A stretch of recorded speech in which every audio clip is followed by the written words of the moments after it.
All right, so we're going to talk about artificial intelligence and your interest in it. So just talk a little bit about what you do and why you're interested in artificial intelligence, and especially as it relates to theology.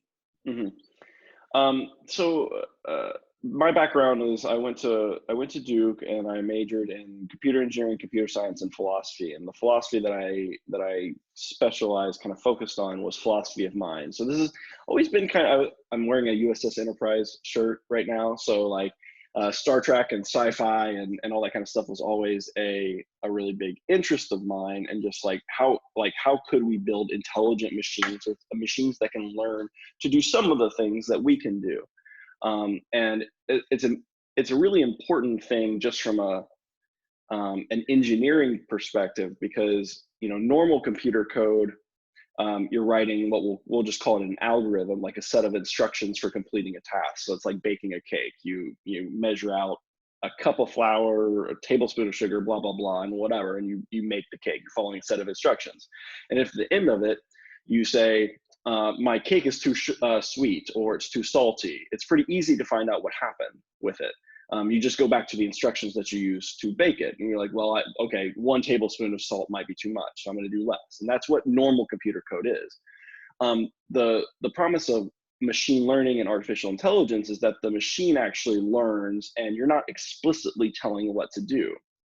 This is important in solving engineering problems, because you can't. So Polanyi, I don't know if you've heard of Polanyi's paradox, but Polanyi was a philosopher, and he said, you know more than you can say, right? So you know the difference between a dog and a wolf, but if I really force you to write down a set of instructions for like describing for someone who's never seen either of them, how do I tell a dog from a wolf?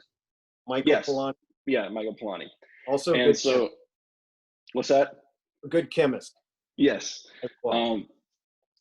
And so basically, you know the difference. And actually, I have a 2-year-old. His favorite thing to do is go around and just point to things and name them, right? But I never told him what a tree was, right? I never gave him a set of instructions for determining what a tree was, or a bush versus a hedge, right? That's actually would be kind of hard to tell, when does a bush become a hedge? And yet, you know the difference between a dog and a wolf and a bush and a hedge, even though you would probably really struggle to describe it. There's a lot of problems that you can solve that are like that you know the difference, you know the right answer, but you can't really describe it. And if you can't describe it, it's impossible for me to write code that does it, because you can't tell me how you actually know that thing.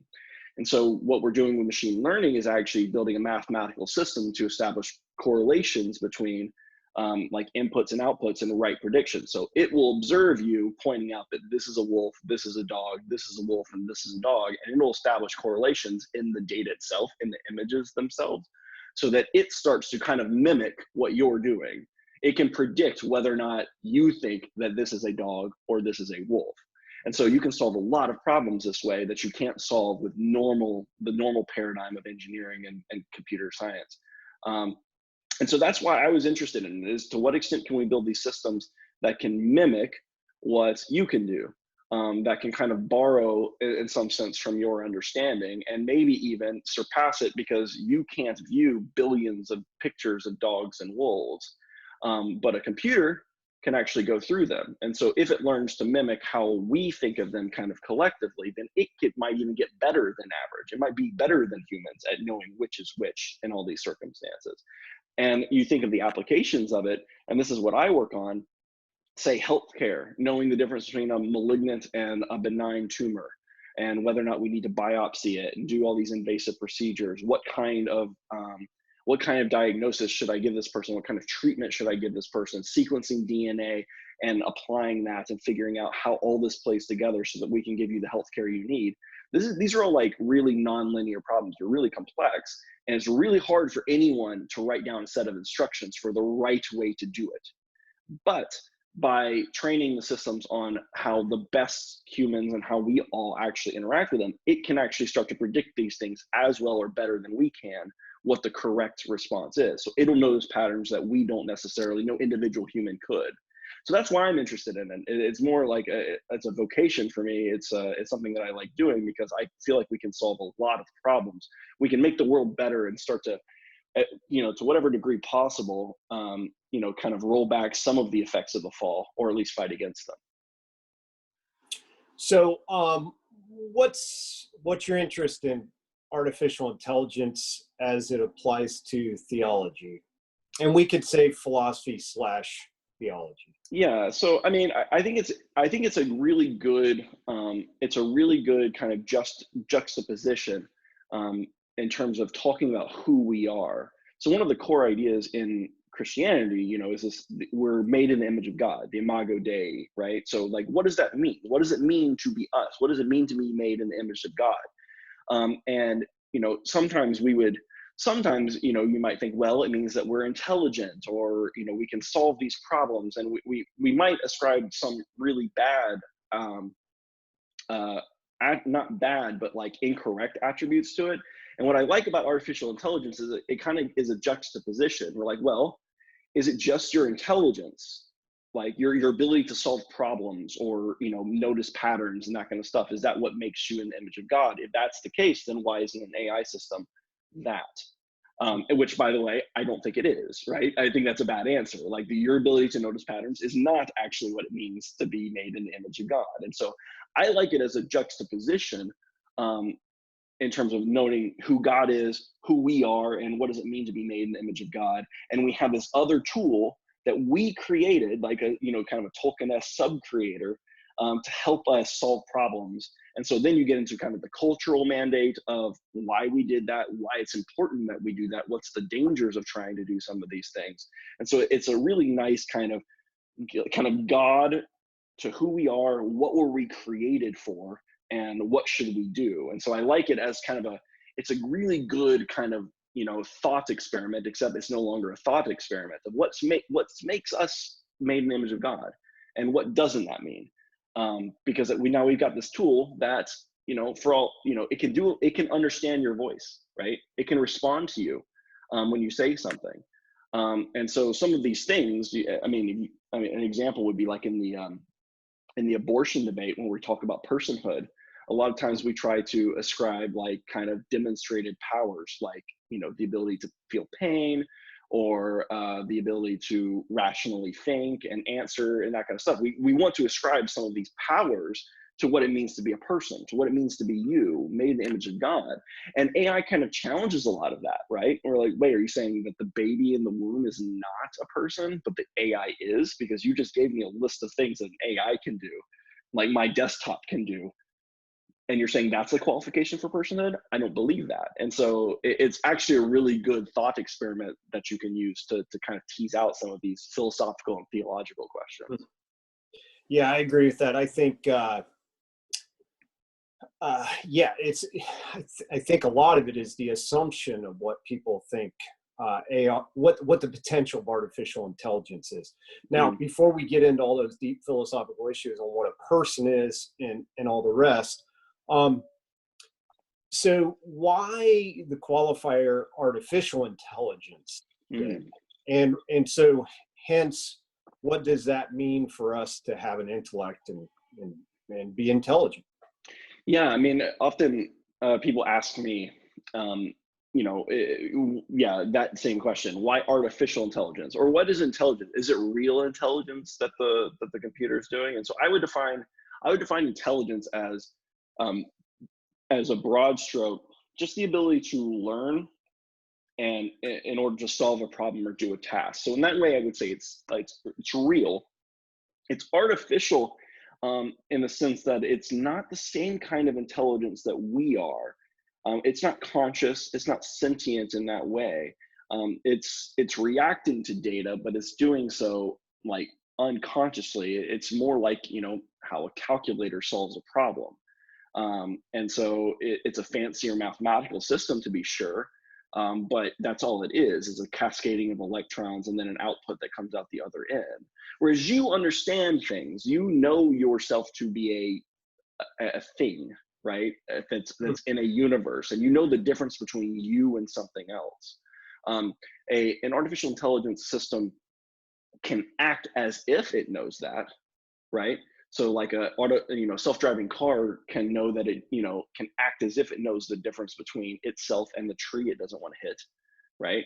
But it doesn't know the difference. There's no actual notion of self in the car, or no notion of what a tree is or anything else like that. It's just a system that it's trying to navigate the system and minimize what we call the cost function. The cost function is just a set of weights that we give things so that whenever it gets something wrong, it's trying to, it loses points, if you want to call it that. And it gets points by getting things right. And so what it's trying to do, and so wrong would be crashing into a tree. Right would be being able to turn onto a lane of the highway safely without hitting anything and follow the speed limit.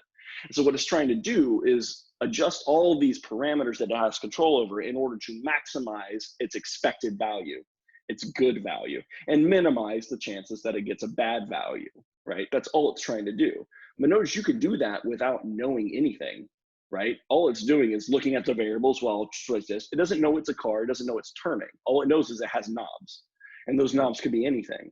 And so that's why you can actually move like kind of between industries. Like I've worked in predicting, I've worked for Bing to help predict, search results and advertising revenue with these same methods.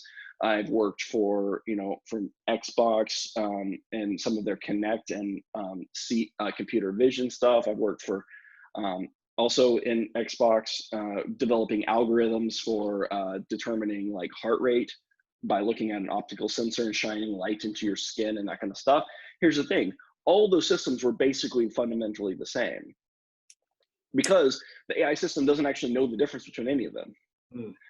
It's just a knob. It's just inputs and outputs, right? And so once you train it on the data, it's going to establish the correlations between the inputs and what it wants on the other side, trying to maximize its score. But it doesn't have to know that it's a car or an optical sensor or where those inputs are coming from or what they represent. It has no notion of any of that. That's very different than what you do, though. You're a person getting into a car for a purpose of going to work or the gym or whatever, and you know that. And that's what it means to be, like, in that sense, rational. So you might say, well, what does it make, makes a human or made in the image of God? One of the things that's, traditionally ascribed as rationality, right? So I would say that the artificial intelligence system is intelligent. It's not rational, though, not in the same way not in the classical sense of rationality. It doesn't understand things. It's not grasping forms or understanding the essences of anything. It's just understanding mathematical correlations and essentially solving a very fancy math problem. So it's like, so AI would never know the profundity of something existing over not existing, right? No. So it wouldn't know the difference between something being and nothing, and how profound that is. Moreover, it wouldn't be in the profound position to use an illustration somebody's used before. So if the child walks in the house and says, "Mommy, can I kill it?" and the mommy says, "Kill what?" Right. Okay. That what question, that essence question, is pretty important, right? Right. Mm-hmm. And depending on what the child answers on what kind of thing it is, depends on whether the mother will probably give permission to kill it or not. So those, what we just take for granted in basic day in and day out of knowing reality. So you're suggesting to me artificial intelligence doesn't know the profoundness of those just basic things that we're talking about. For sure. And this is one of the really big challenges early on in AI, and just like robotics and getting an AI that would be able to navigate and just do basic tasks in your house, right? Is that it doesn't understand the relationships between anything at all, unless it just doesn't know the relationships. It doesn't understand them. So for instance, if I described a kitchen to you, and I said, and there's a blue cup on the island, right? And so you have this picture in your mind of this kitchen, right? And I've described a bunch of things, where things are and everything else. And there's an island, there's a blue cup on it. And I said, okay, I just painted the cup green. In your mind to just update that one variable, right? That me painting the cup green, if I said that's all I did, I didn't change anything. That's all I did. I painted the cup green. I changed that one variable. You kind of intuitively know, okay, well, you painting the cup green doesn't now make it a bowl. You painting the cup green doesn't make it a turkey.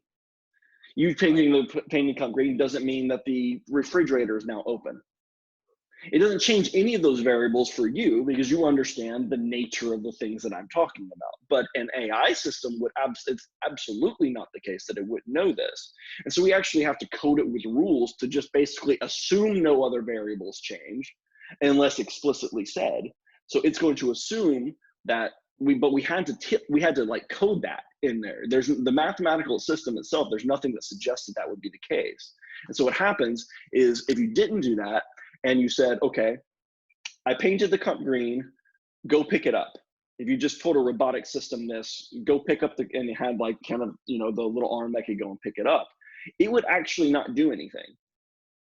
And the reason it wouldn't do anything is because what it would do, it would be stuck in what would be called a combinatorially explosive calculation. Basically, it's going through all the variables in the system, everything about it, the shape of the kitchen, the color on the walls, the location of the refrigerator, everything, all of them. And it's trying to evaluate whether or not you painting the cup green changes any or all of them. It will never finish that calculation because how could you, right? And so because it's a too compute intensive. So what you do is you explicitly tell it, okay, just assume that nothing else changed, basically. Only update that one variable. But the fact is that that's not always true, is it? Right? Sometimes me changing one variable would actually change what it is.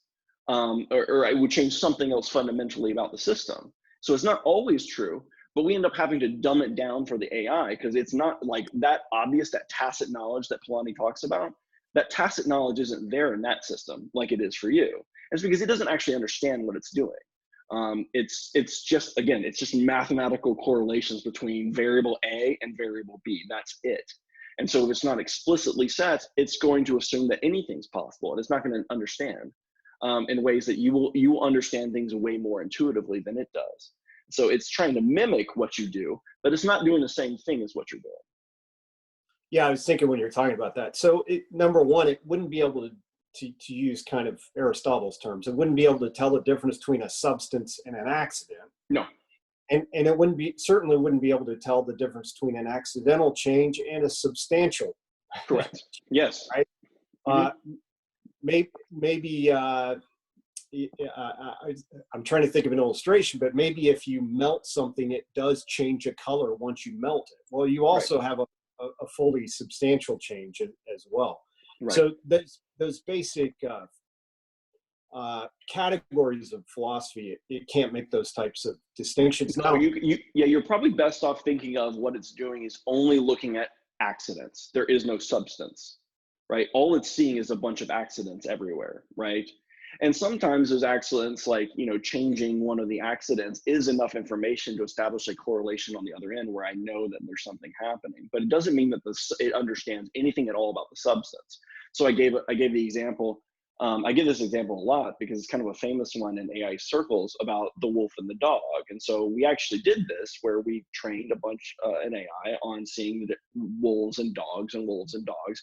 And eventually we started showing it new pictures that I'd never seen before and had it make a prediction. And it was getting them right for a while. And so we thought, okay, good. There's something good about the system. And what ended up happening is we started noticing that it was getting some of them wrong. And we're trying to reverse engineer because, again, there's no way of looking at the code and knowing why it's getting that wrong, really, because there's no. Or ask it why. Yeah, or ask it why. There's none of that. It's just giving a prediction. And so eventually what we realized was it turns out people like to take pictures of wolves when they're standing on snow. And it was trained on a bunch of pictures of wolves from the internet. And the preponderance of them were standing on snow. And so you could put a little tiny chihuahua on snow and it would think that it was a wolf. And if you put the meanest looking snarling wolf in like an urban environment, just standing on the road or something like that, it would say dog. And so actually it wasn't understanding anything at all about the substance of wolf versus dog. All it was looking for is the accidents in the picture. like a bunch of random data in the picture and establishing correlations. And what it found was the easiest way is just to look for some snow, and then it's a wolf. And if no snow, must be a dog. And so that's all it did. So like to your point, there's no substance there. It doesn't understand the essence of what dog and wolf is. All it's doing is looking at accidents all over the place. And the accident for it is just the data in the picture, right? And that could be the wolf, that could be what the wolf is next to, that could be anything at all. It's just a bunch of pixels. That's all it's seeing. It's a bunch of random data points. So, so artificial intelligence is limited. And I know that some people almost, I don't doubt that people have already started religions based on artificial intelligence, or at least the assumption of the potential of it. But I wouldn't be surprised, because if we make idols out of things we make out of wood, right, and gold, then obviously if it has the appearance of having intelligence, then it just makes sense that it would be one of the things that eventually we would give it certain almost godlike attributes. right. And so explain why artificial intelligence has potentials. It's not unlimited. It can't. It can only work within certain parameters of those potentials. Only a limited amount of things can be actualized. Yeah, well, I mean, it's not. Well, I mean, it's borrowing potential from other. Like nothing that's created can have more potential than the thing that created. Like this is, the principle of sufficient reason, right? And so, like, it cannot do anything really that we, or ultimately God has no potential for. And so what it can do, it can mimic it, and it can do it in ways that are surprising to us. And it can solve problems that no individual human can, but it's always going to lack certain powers, because it's not the same thing as we are. It's going to have some potentials, but it's not going to have all of them. And so you can't actually expect it. It's not going to become conscious. It's not going to have any of, like, what Chalmers calls qualia or anything else like that, because it's not that kind of a thing. It's borrowing essentially some of our potential, and that's why we created it, to fill that certain niche. But yeah, I mean, I think that, well, definitely you could say there's already an eschatology around artificial intelligence, right? Yeah. There's like a hope for the future that it's going to save us, or yes, exactly, that it's going. So certainly, like, without, maybe you wouldn't call it, like, it's not like as formalized or anything else like that, but it's certainly like an eschatology that eventually we're going to create this God-like thing that's going to solve all of our problems and tell us what to do and that kind of stuff. But the thing is that it's never going to be able to, again, it's borrowing from us. So it can never have values that we don't have, and unless it's going amok. It's not going to understand, like, so like you talk about ethics or morals, or like even like substances. If it doesn't understand the substance of something, and it is never going to have that potential, or that's never going to be actualized for it, how would you ever say it's a moral agent in any way? It's just going to mimic behavior, right? At best, it might predict what we would say, but it's never going to have like any kind of real understanding. So it's never going to have moral agency. It's never going to be able to like have a higher level moral understanding. How would you even do that, given that it's borrowing from us in that sense? So to say it's higher doesn't make any sense. Like, again, principle of sufficient reason. If we don't have that, it can't have that, because we created it. So anyway, so I don't know if that answers your question, but that's kind of the way I look at it. Yeah. Yeah, it can't, the principle of proportionate causality. You can't have something greater than in the effect than that's in the cause. It certainly can't make a distinction between an is and a not. No. And it certainly can't understand how an is and a not would come together. So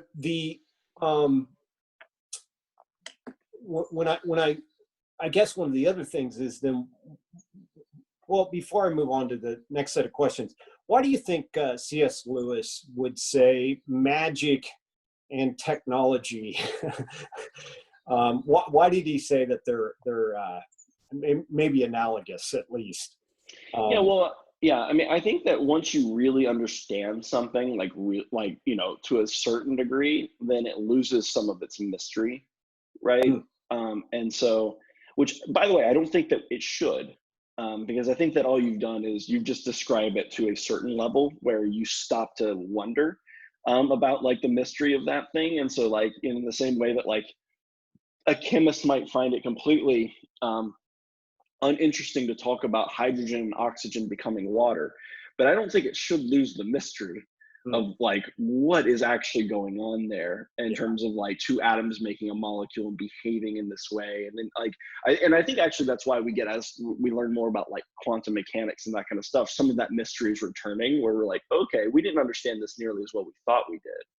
So I think that what happens is once we delude ourselves into thinking we understand something, it loses its mystery. So technology, though, something like artificial intelligence, when I can't explain it, when it gets sufficiently removed from my step-by-step understanding of what's going on, then it becomes indistinguishable from magic in some ways. It becomes kind of this like mysterious thing that's happening. And so then I can ascribe to it all manner of powers, or, Mm, agency or personality or whatever that, is not there, or if it is there, you would still have to, attribute it to a higher intellect. So I think they end up becoming a little bit indistinguishable once the technology gets. And this is kind of a famous, saying. And C.S. Lewis, said something a little bit close to it. But any sufficiently advanced technology is indistinguishable from magic for us, yeah. because the mystery has returned, right?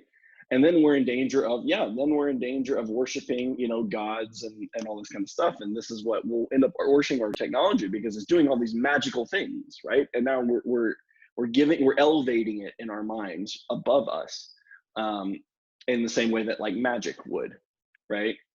Yeah. So if you define magic as an effect or an event without a cause, right? Right. To your point, once you better understand what's going on causally, it takes away that mystery. By the way, that's why theism is the opposite of magic. Right. Yes. I know people like to associate theism with magic. The irony is that we think God is the cause of everything. So there you go. Right. So what are some possible dangers of artificial intelligence? And then I want to move on to some possible good things. Mm-hmm. But first of all, how can this be used in, whether intentionally or unintentionally, possibly in intentionally in nefarious ways, or the using the law of unintended consequences? People may not intend to use it in a nefarious way, but it ends up not being so good to serve humans. Right. So I think that, I mean, in some ways, the intentional nefarious ways are in some way, I mean, they're pretty obvious, right? Like, so we can build machines of war with AIs built into them and that kind of stuff that can go around and do things. We can use AIs to build, biochemical weapons, better ones and faster and all those kind of things. And so we can use it for hacking and all that kind of stuff. So like, I think there's some obvious ways that we could use this technology to, I mean, again, it's a tool for solving problems very, very quickly that are hard to solve. And so if if your problem is something like, I want to be in that person's bank account, you might be able to use an AI to help you do that. So like, but in some ways, those examples scare me less, because I know the motivations of people. And so it's easier to guard against the person intentionally trying to get into my bank account, than it is a motivation that I don't understand, right? So like the fact is that as long as if it's under the control of a human, in some ways it's less dangerous, because I know what people want, right? Then there's another category, which we'll call, it's not necessarily nefarious effects, and it's doing what the humans want, but what the humans want will have second order effects that we haven't really thought about. So a really good example is essentially social media, right? And so people will think, well, how is that artificial intelligence? Well, actually, um, it, we use machine learning systems to experiment on with social media, Facebook, Twitter, whatever, to figure out what's going to cause you to engage more with it, right? And we'll change small things about the system, what the color of this is, where this button is, or what the features are, which posts on Facebook or Twitter or whatever to show you, et cetera, in order to get you to engage more with it, right? We want, engaged users. We want them coming back and using Twitter all the time and Facebook all the time and whatever. And so I don't know, I forget which magazine it was. Was it, I can't remember, was it Time, where it had that guy kind of curled in on himself, like looking at his phone? And so like, yeah, I'll have to look it up and maybe we can put it in the links, but like, it's this guy who is kind of like, in some ways it reminds you of like kind of C.S. Lewis's version of hell, where he just like is curling in on himself. And he kind of like bends over and is hunched in and that kind of stuff. This idea of like feeding into your own appetites. So just to play off that, St. Augustine as well as Martin Luther, Yeah. this incurvatas in se. Yes, That's exactly. what sin does. Yeah. Sin causes us to curve back in on ourselves. Right. Yeah. And so what this does though, is it allows us to predict what's going to cause you, so say I want to build a system that gets you to engage more on social media and that kind of stuff. And so I figure out, well, what do you like? Well, you like to post things that are going to get a lot of likes and those kind of things. And you want kind of like social affirmation from some of these things and et cetera, et cetera. You want to feel included in those kind of things. So, okay, great. So what does that do? Well, we start focusing on like an Instagram example. We start focusing on showing more photos in people's feed of people on vacation because they tend to get more likes, right? Someone at a beautiful beach or something like that, or traveling. Well, what does that do? Is that not painting a picture of that person? Like if that's all we ever saw, does that not paint a picture of how life is in a very different way than how it really is, right? Every day is not vacation for you, right? And so we almost like elevate that everyone else is having this amazing life. And now I'm feeding into your envy, right? And I'm feeding into the other person's narcissism by posting things to show off how fancy my life is and those kind of stuff. And so then people realize, oh, if I post more of my vacation pictures, or I go to a location and act like I'm doing something that I'm not, I'll get more likes, I'll get more engagement, I'll do those kind of things. So now I'm feeding into your pride by encouraging you to do more of that, which is like a self-reinforcing cycle. And so you have that. There's other things like in the last like 5 years, teenage suicide rates amongst girls particularly has gone up drastically. Why? Because what social media does is it allows bullying between girls and boys typically takes place a little bit differently. Guys are more like direct, like physical bullying, right? But girls bullying to each other is it's more social, right?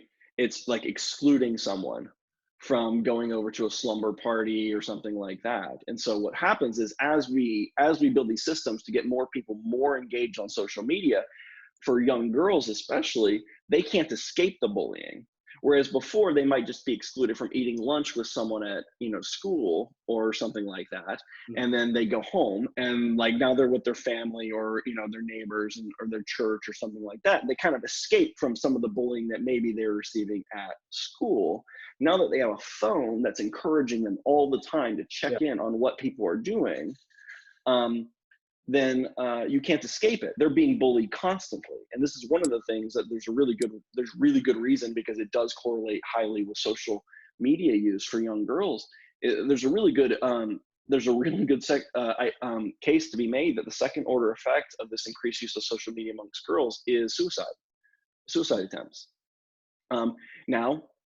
So again, to circle back to why is this related to artificial intelligence allows me to quickly experiment and predict what's going to cause you to become kind of that addicted, like self-reinforcing model.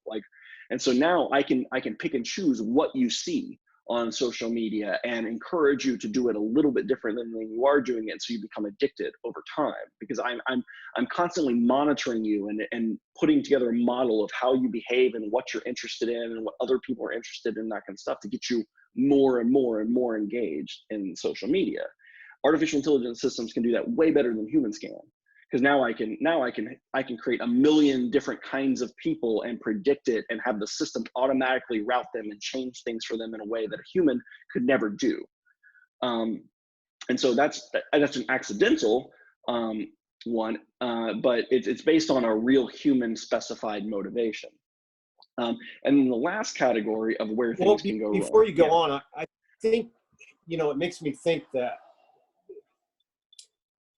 obviously it changes their perception of reality, because if you're at lunch and somebody, says something mean, you can move down to the next table and your friend says, hey, who cares? Right.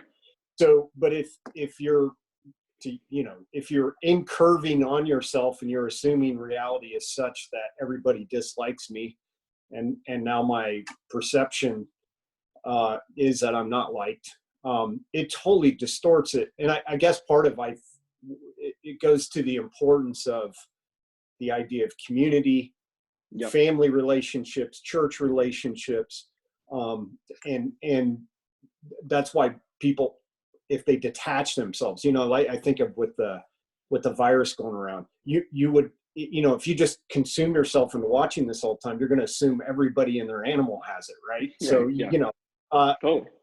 that's just factually not true. And the irony is,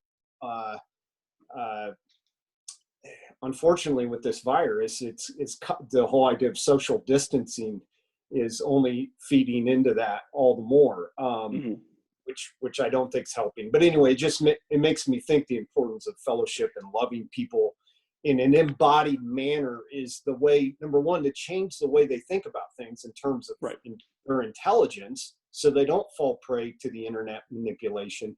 And number two, also just to give them community so they have some sense of sanity. Right. And that's why I think that, there's some truth to the, Marshall McLuhan's "The medium is the message." Yeah. Right. That actually it's less by his perspective, it's less important what you're saying than the medium by which you're saying it. And so like his point, and so like some of his critiques of, say, Protestantism is, it kind of was birthed right around, when we had moved on to like the written word, where it was widely available. And so what we did was we kind of elevated the written word. And so then you get doctrines like sola scriptura and that kind of stuff. And whatever you think about that, it's not unrelated to the fact that now, like, these things were widely available. And propositional knowledge as opposed to kind of embodied experience and knowledge and those kind of things. Not that propositional knowledge doesn't matter, but it does change your emphasis. So now we're more interested in systematic theology, and biblical theology starts to take a little bit of a back seat.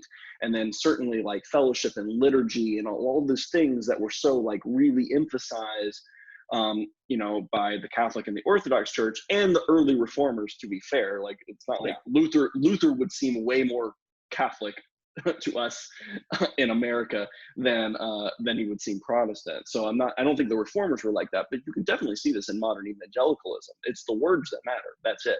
Right. And we kind of sanitized everything else. And so that's why I'm hopeful, because this is the first time in history, like you and I are across the country, we're, thousands of miles apart, but I can see your face and we can have a conversation in real time. And so I am hopeful that technology, because this is the first time that the spoken word has as much reach as the written word does, right? It used to be, if I wanted to get my ideas out there to everyone in the world, I had to write it down. But that kind of takes the personal elements out of it. Right? Yeah. This is an image bearer that's talking about this. It's not just words on a page, right? It's not that the words on the page don't matter, but it's not the whole picture either. And so like I've got a bookshelf of stuff behind me, so it's not like I'm against books or anything else like that. But I do think that we should think a little bit more about how important it is to view people as image bearers and as kind of, we're bodies. We're not just words hovering over like a puppet over a body or anything else like that. And so like I agree with you that it's particularly challenging whenever we're all trying to do the social distancing thing. That's why I'm kind of grateful that we have, we've got iPhones and everything else where you can still FaceTime with people and that kind of stuff, even if you can still have conversations. So is it the same as being in the room with someone? No, of course not. Is it better than writing a letter? I think so. Yeah, I do too. Yeah, it's James Smith, his whole point of pushing liturgy is we're not, brains on a stick. Right. And that's right. That's absolutely right. And certainly being in the Protestant tradition, the early Protestants wouldn't have understood what's going on today. No. And that's, yeah, I think that's for a whole nother conversation, because that's, yeah, but to the point, one thing you can say is that embodied, knowing someone's so important. This is why I could wax on about this whole, even the whole idea of wearing a mask in public. It almost, it's a world almost without faces. Mm-hmm. And it's interesting that a virus would cause a world without faces. Right. And so, yeah, that's certainly the case. Now, I'll send you a video, a really fascinating one. It's on zombies. And so it's this guy that's talking about like throughout time, we've had different like monsters that were popular.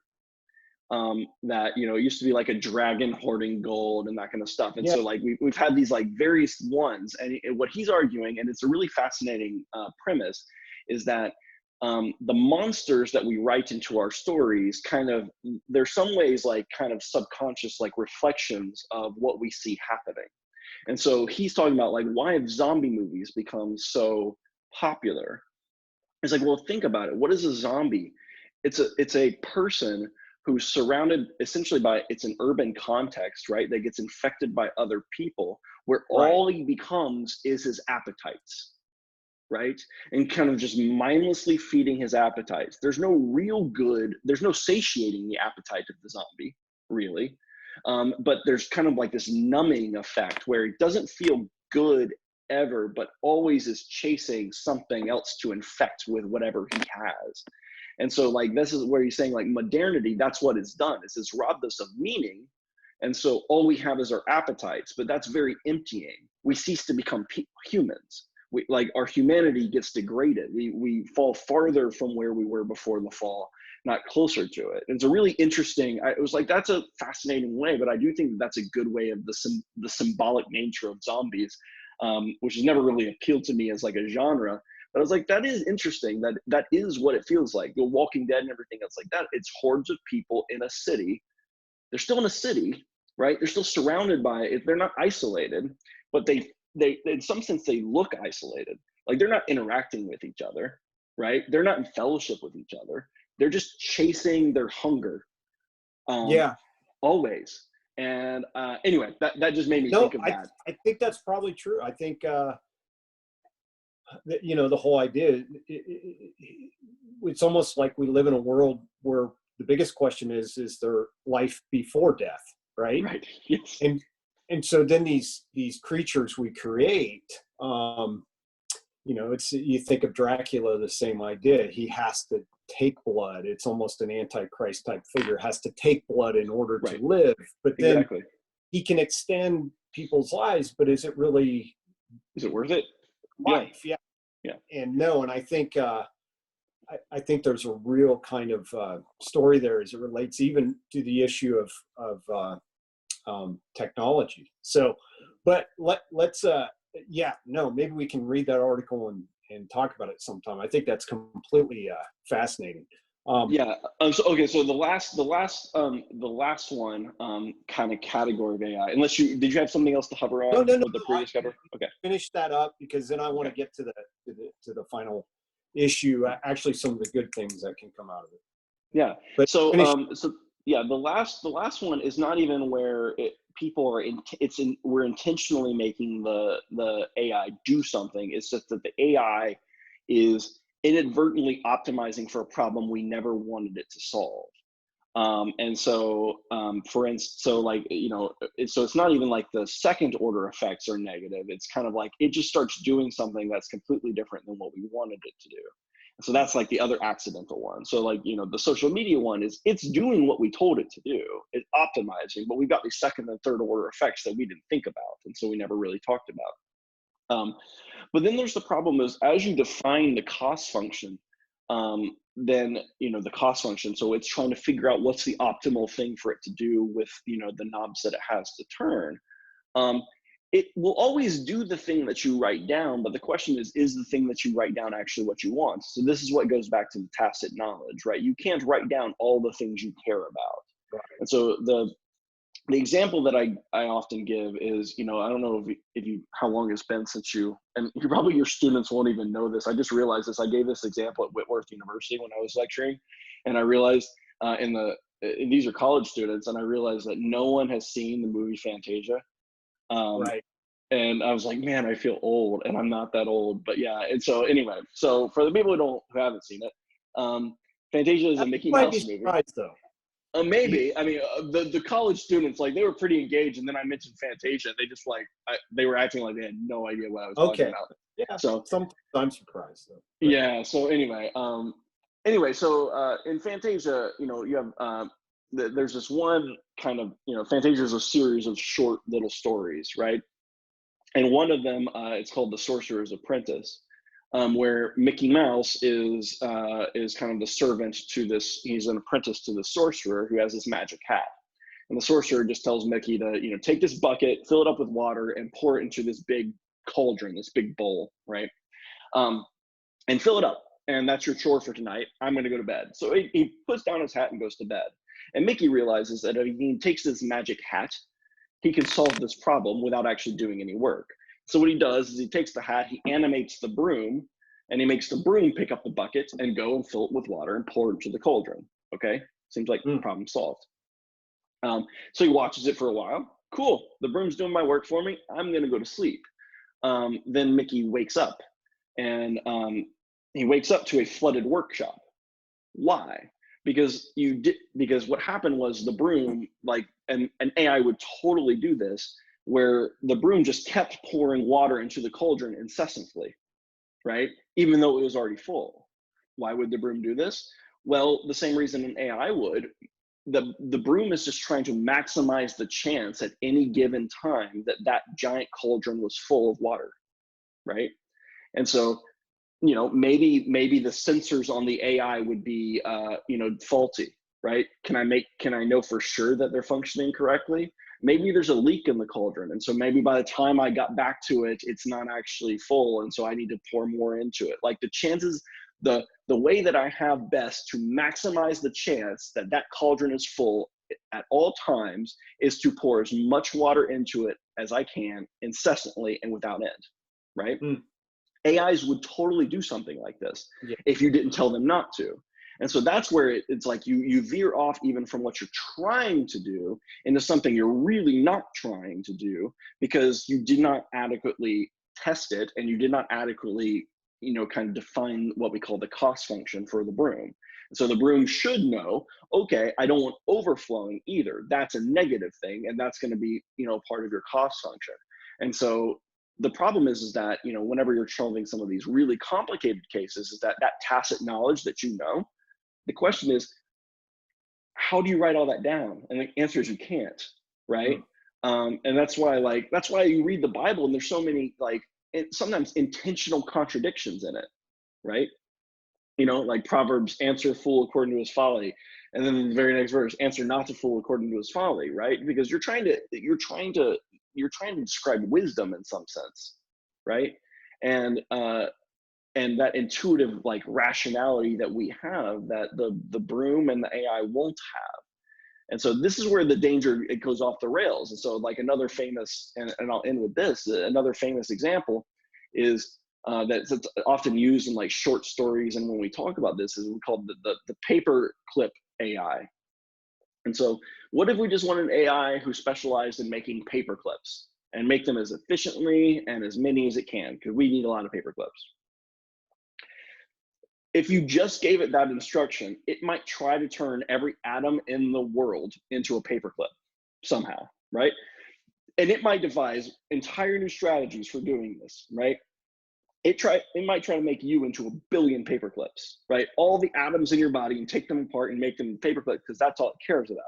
And so the question is, how do we make sure that as we give them more data and more capability and more control over the decisions that they make and the more knobs that they can turn, how do we make sure that we're not giving them that before we've adequately made sure that there's some really important piece of tacit knowledge that we haven't actually like put in the system? And what's really scary is that in a lot of these cases, the systems are what we call nonlinear. So a very small change in one variable can have a really outsized effect in what the computer is going to predict. And so it's kind of like a hurricane. So you've probably seen whenever like a hurricane's coming up toward Florida, you have all these models predicting where it goes. And so you have some of them that like way over here, and some of them are saying it's going to go over here. And that's because very small changes in the data and how reliable the model thinks that data is. So like even if you change the average water temperature by a quarter of a degree, that could have huge effects in where the model is going to say it goes, because it's a non-linear, it's a complex system, like this, the butterfly effect idea. Yeah. And this happens in these really complex systems. And so the question is that we don't really know all that we care about. We have all this tacit knowledge that's hard to write down or impossible.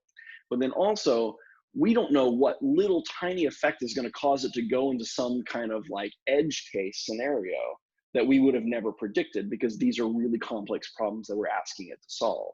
And so that's the accidental part, where it's not even the humans doing anything wrong or it telling it to do anything that's wrong and that kind of stuff. It's that we haven't adequately told it what not to do. And you know, that's a little bit different than what the Facebook example is, where it's doing exactly what we tell it to do. What we're telling it to do is wrong, not because we're being evil, but because we're just haven't thought it through. As opposed to the hurricane example, where we just don't know enough, right? And so it's gonna end up doing something that we're not really anticipating. So those are kind of the three categories of like where things could go wrong with this. Yeah, it makes me, I mean, earlier on what you were saying, yeah, obviously artificial intelligence can't decipher a paradox, right, and the importance of a paradox in order to learn something. Yeah, a lot of times it's with the alleged Bible contradictions. It's not that the skeptic knows too much, it's they know too little. Correct. Yes. When I say those contradictions, like, what I mentioned in Proverbs, that was intentional. Right? That's intentional, so you think at a higher level. Yeah, exactly. Which shows us a lot of times what level somebody's thinking at if they think it's a clear contradiction. Exactly. So I wrote this on Facebook the other day, or like a couple months ago, but it struck me. I was listening to this song called "Glycerin," and it's by Bush, so it's just like '90s alternative band. Yeah. So I was listening to the song, and there's this line in the song that says, "I'm never alone. I'm alone all the time."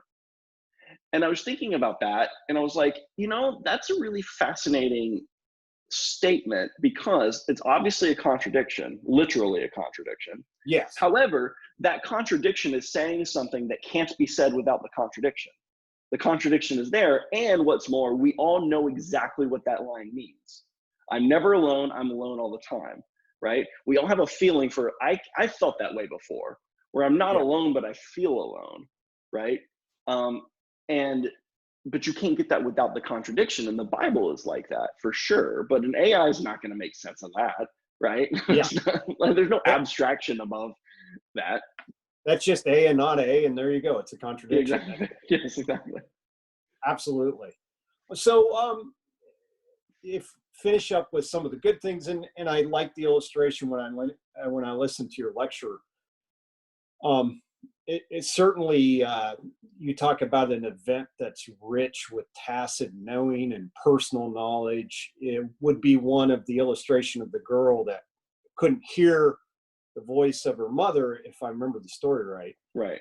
Just explain that story and talk about good things that artificial intelligence could do, but we also can play off of which that's such a rich event that obviously there's a lot of things artificial intelligence would never recognize in an event. Right, exactly. Yeah. So the what this is a little girl named Charlie, And we'll put a link to the video from YouTube in the description of this whenever we upload it. But what happened was she was born deaf, right?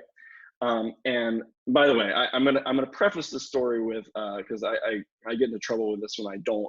I'm gonna preface the story that I am not taking any kind of stance on cochlear implants and the deaf community and that kind of stuff, because a lot of times there's a lot of like sensitivity about whether or not people are getting forced to have them and whatever, and disappointments and parents and that kind of stuff. I am not taking any stance on that. All I'm saying is I saw this little girl's face, and you cannot, I'm just talking about her and her reaction. So what it was she was born deaf. And all of her friends, the friends of her parents, her parents could not afford like a hearing aid or a cochlear implant or anything else like that. So what happened was all of her friends, her community, her church pitched in to buy this for her. They didn't have insurance. And so they bought this for this little girl who, I don't know, I think probably like maybe 4 months old, 5 months old, something like that. Like definitely like pre-crawling even. And so this little girl, you see her, and she's sitting there and she's looking at her mom, and they put it in and that kind of stuff. And then her mom says, "I love you." And you can see that the girl starts smiling, because this is something she's never heard before. She's never heard her mom's voice. Like obviously she's seen her mom make motions with her mouth, but she's never heard it. But this is the first time she did. And the first words she heard were, "I love you." And then it shifts where she's smiling and she's interacting and that kind of stuff. And then she shifts into like the closest thing I've ever seen a baby ever do to like crying tears of joy. Like you could tell this wasn't like I'm scared crying. This was more like a meaningful type cry. And that's what, that's what I think that technology that we build can do when properly applied, is that we can make more of those type of moments happen. We can fight against some of the effects of the fall by building these tools and using them and being wise about how we use them. So that device wasn't an AI, wasn't a machine learning tool or anything else like that, but it is an example of a technology of something that we build as sub creators, which is what we're called to do, right? Like work was, we were called to work before the fall, to cultivate, to subdue. That's the cultural mandate. So we were called to do this and be sub creators, whether or not the fall happened. Often we think of the fall as being, or we think of work as being like a kind of a necessary evil. We do it just because we got to pay the mortgage and all this kind of stuff. But before the fall, we didn't have to do that, and that is very wrong. We were called to, now work has changed, of course, but our work, our creation has not. That was always there. That's what we were meant to do. Commune with God and like reflect Him in what we do when we work. And so I use that example. And so we think about, okay, well, with AI, I can get a lot better, a lot faster, a lot cheaper, a lot more efficient at doing things like diagnosing diseases. A recent example is they've been doing this for a while now, where if you're trying to make an antiviral drug, you need to develop a lot of antiviral drugs are basically proteins that you inject into your bloodstream. And what it does is the way that the protein folds interrupts the virus's ability to attach and replicate with cells. And so basically this protein folds in a certain way that it actually interrupts the mechanism by which the virus does. But each one is specific to the virus. One antiviral drug will work for some viruses, but it won't work for others. You need a different kind of protein. So what we've been doing for a while on the internet is releasing essentially a puzzle to people to try and figure out how to fold a certain type of protein in a certain way. And once someone solves it, then we try and actually build a protein that will fold in that way that interrupts this particular thing. So you're almost like crowdsourcing this puzzle. This you want to, like, it literally is a puzzle where you're just taking this protein, you're trying to fold it to get to it to attach to this particular type of structure. And then if you do that, then scientists can actually reproduce that, and we might have a new antiviral drug. So that's cool. Well, they've been doing it, and actually Google has built, it's called fold.it, Fold It, but it's an AI that actually does that, that actually can learn how to fold proteins and try a lot of different ways of folding that protein so that it might inhibit that virus's ability to attach. So 10 days ago, researchers released one of these puzzles for the coronavirus, actually.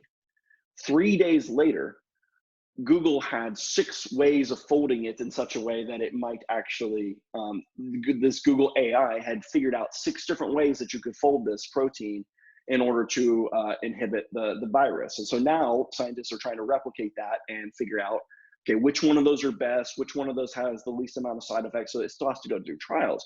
But in the matter of days, we had 6 different options, right? That's something that you cannot do. Like an individual human, the smartest, epidemiologist or whatever will not be able to do that. That's so complicated to do, but an AI can do that kind of stuff really well. And so we can automate a lot of these things. We can do it way faster. We can solve, cure diseases. We can, new kinds of antibiotics, new kind of antivirals, new kind of cures, diagnosing, all those kind of things. Like that's the promise of it. We can solve these kind of really complex problems way faster than we could before. And when properly applied, we might literally save lives doing it. Yeah. Another example would be a brand new MIT, by looking at a bunch of molecules and their antibiotic properties, was able to discover an entire new family of antibiotics. And so, for those people who don't really understand, like antibiotics, they've been around for a long time, but what's happened is as we've increasingly used them, a lot of the bacteria that we get infected with becomes resistant to them. And we're overusing them. We're injecting them into like livestock and that kind of stuff so that they get fatter and bigger and, whatever. But the problem is that then, a lot of these infections become resistant and they evolve in such a way that they're no longer practical. And so coming up with brand new families of antibiotics is a huge deal, because now these new families of antibiotics, not just a new kind of antibiotic, it's not like penicillin and amoxicillin, it's a completely different branch of antibiotic. What happens is all these infections that have become resistant to the penicillins of the world are not going to be resistant to this. And so now we have a way of fighting some of these super virulent bacteria and super resistant bacteria in ways that we didn't before. And so that's what I'm really hopeful about this technology, and what we can do with it is, okay, well, one of the kind of consequences of the fall is what? Like death and sickness, right? And so again, like just like Charlie and her hearing aid, AI is one of those things that we can actually make you more who you were supposed to be. We can make, we can heal the sick in that way. And so anyway, that's the promise of it, and it's really exciting. It's exciting both, in terms of how it could go wrong, but it's exciting in how it could go right too when properly applied. Yeah, if you're assuming, which I am, that that not being able to hear is a privation of what ought to be there, right? So it's amazing what people who can't hear, how they develop their senses in other rich ways and so forth and so on. But yeah, that's why the whole idea of that a child hearing the mother's voice and the rich, to play off Polanyi again, the rich tacit knowledge involved in all that, just absolutely incredible. And of course, that's because I think we're creating God's image. We're meant to have community. There's a unique relationship between a mother and a child that's that's special and unique, that you don't have in other situations. So yeah, I think that's certainly a benefit of this. It's almost like you got to take a Hippocratic oath of AI, right? That you only use it for good. So. Right. Yeah. I mean, and to go back to it, the problem is that sometimes you're going to accidentally do bad. And that's true, I think, in a lot of our lives, right? Like there's a lot of, so like, I would actually say like the cochlear implant, like sometimes, parents, I was talking to someone deaf about this because they heard my talk. And so like, they're saying, sometimes parents, try and force their kid to get the cochlear implant, or get really disappointed if it doesn't work and that kind of stuff because the parents aren't deaf and the kid is. And so sometimes, like, sometimes you can have a good desire, but it goes wrong, right? That's something that's not unique to AI, Yeah. but it's definitely something that AI is going to have a problem with, because we are letting it make some decisions without us. And so it becomes even more dangerous whenever we're accidentally doing something wrong. Yeah. Well, yeah, no one can never assume that whoever's putting the input in has a good moral position to begin with, right? So A good moral position, or to quote Gandalf, like, even the very wise cannot see all ends, right? exactly. Yeah. So, all right. Well, I've got to get going here, but Okay. thanks for the conversation. Yeah, sounds good. Talk to you later.